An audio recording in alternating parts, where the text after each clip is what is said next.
Welcome to Sassy, Soulful, and Sensitive, a podcast for us introverts, empaths, and highly sensitive people. I'm your host, Cam Nichols, and together we're going to explore the strengths and struggles that come along with our sensitivity and learn how to trust our intuition and trust our voice. Let's dive in. What's up, Buttercups? Hope you are having a great day, great week, great month, all of the greats. So today I'm kind of recording off the cuff without a plan because I kind of want to verbally process kind of what I'm noticing for myself, because I also know that a lot of you deal with this as well. And what I want to talk about is how we undermine ourselves. I just got off some coaching calls where people have given me compliments of my coaching and my presence and my calmness and my intuition. And I would imagine, well, I know this is the case for some of you because I've talked to some of you about this, but when we get compliments, they can be really difficult to receive. And again, this all kind of leads into us underestimating ourselves. So as highly sensitive people, we're badasses. We have great attention to detail. We have heightened intuition, heightened senses. We can see things that other people can't. But because we are sensitive and we are sensitive to criticism, we tend to learn when we're younger that we're not good enough because we're not functioning a certain way. But then as we grow up, those same stories are what hold us back. It's like we're still believing some of those old stories, even though we have a ton of evidence that goes against those stories. But because those stories of not being good enough were so foundational to us, they made such an impact on our brain, our heart, our soul, we have grown up underestimating ourselves. And this is why I love doing what I get to do, because I continue to, one, in my own personal work, I continue to uncover these stories and how they're playing out in my life in a different way than how they used to. And I also get to work with people one-on-one in helping them uncover their own stories and helping them see. This last client that I was working with, we were talking about a presentation that they were giving, or that they gave, and I was kind of getting a debrief on how it went. And she was telling me about the feedback that she got, that it was amazing. She did absolutely fantastic. And then there was a piece of criticism that she didn't get directly, that she got secondhand. And I was able to use my intuition and kind of just tell her what I saw. I was checking in with her to see if this was correct. And it turns out in this specific situation, like there was some systemic patriarchal things happening where some people felt threatened by how well she did. And after she gave the presentation, she felt great during the entire thing. And it wasn't until after she started to feel like an imposter, like she didn't belong. And when I pointed out the systemic stuff, because she's a brown woman and she works in a corporate culture that is very white and male dominated. And when we were talking about it, it really kind of clicked of like how these systemic issues really kind of lead us to underestimate ourselves. Like any type of minority, this is the case. Women, people of color, gender, sexuality, but even the minority of being a highly sensitive person, we underestimate ourselves because at some point we took on the story of not being good enough. And at some point in our lives, I would hope, we get to do the work to come out of that and really start to believe in ourselves and believe in our abilities and our skills and our strengths and uncover our values and the things that drive us so that we are not afraid to shine. We're not afraid to go out and do things on our own. We're not afraid to present the way we want to. We're not afraid to socialize. We're not afraid of relationships. The emotions that we have, although intense and deep, don't always have to overwhelm us. And this is the kind of work that I get to do. And I'm just feeling extremely grateful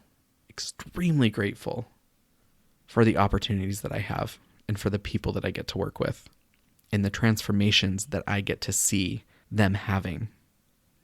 And I also get to feel the discomfort when I do receive compliments from people, because there are still some of those stories good enough. Not knowing what I'm doing. Oh, I'm feeling too much. I shouldn't feel this way. I should feel this way. Those stories are still playing out in my life, even though they look differently than how they did before. And I think this is where we as highly sensitive people get the opportunity. Like, we often think of life as a very linear or hierarchical, which I know I've talked about this in previous episodes. But it's like, no, like life, the lessons we learn in life are really on a spiral.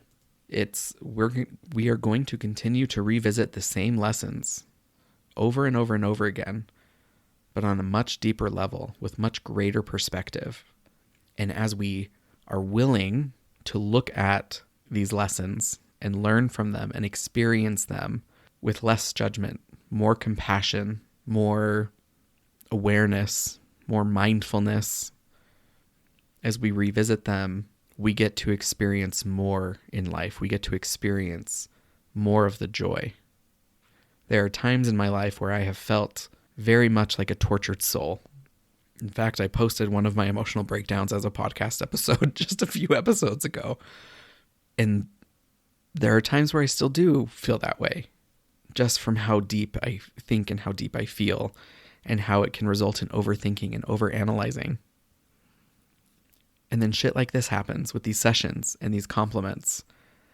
And I get to see and experience this other side on a new level, on a deeper level, recognizing it in a new way. And it is just so bright and so beautiful and comes with so much joy and satisfaction and so much peace and calm at the same time. It's just so fascinating to go through such a spectrum of emotion in such a quick time. And I think we do this all the time as highly sensitive people, as empaths. This is just kind of how we function in the world. And I think it's so easy for us to get bogged down on more of the negative side. And so it's really, really important that we are giving equal airtime to more of the positive side. We don't have to underestimate ourselves anymore. Other people may still continue to underestimate us, and that's okay. Let them. I know it's not easy, but let them.